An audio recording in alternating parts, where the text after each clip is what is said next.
नमस्कार मंडळी. तर आज पोरांच्या फरमाईश होती पावभाजी. चला तर मग बनवूया पावभाजी.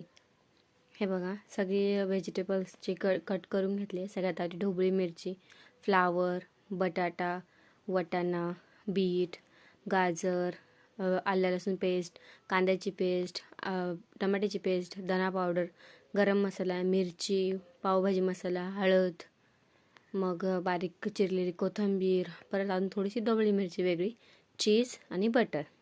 चला तर मग सुरुवात करूया. सगळ्यात आधी गॅस पेटवून 2 पळ्या आपण मोठे चमचे तेल टाकून घेऊया. ते गरम होतं तर ते आपण त्याच्यामध्ये बटर टाकूया. हे बघा, बटर मेल्ट होईची वाट बघू. मग आपण कांद्याची प्युरी टाकायची आहे. पण मग त्याच्या आधी आता आपण टाकूया, तडतडलं आहे आता टाकू आलं लसूणची पेस्ट. आपण घरी जी तयार केलेली आहे ती चांगलीपणे म्हणजे तेलामध्ये आणि बटरमध्ये परतवून घेऊया. चांगली मस्तपैकी अशी वाफ जी निघू राहिली त्याच्याने आपल्याला कळतं, कारण बाहेर जो आहे गारवा आहे. मग आपली थोडीशी जी ढोबळी मिरची चिरलेली होती ती त्याच्यात टाकून दिली. तर ती आपण त्याच्यात मिक्स करून घेऊया. चांगलं मस्त अशी दिसू राहिली, ती वाफ वगैरे येते. हे बघा, बाहेर पाऊस पण चालला आहे खूप मस्त असा. मग आपण टाकूया कांद्याची प्युरी. आता कांद्याची प्युरी ते सगळेच करतात, तशीच आहे ही पण साधी सिंपल. आता चांगली तेल सुटोस्तवर परतून घेऊया मस्तपैकी.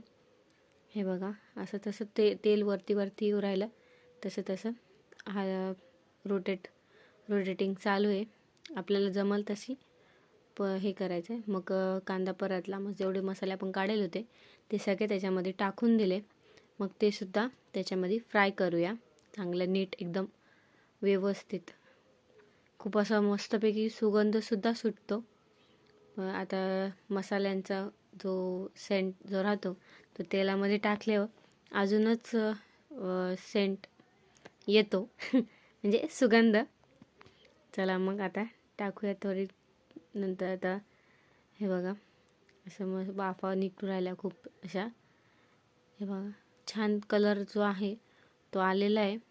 काही जणांना कलरसाठी लागतात तर फूड कलरसुद्धा टाकतात. चला तर मग आपण टाकूया त्याच्यात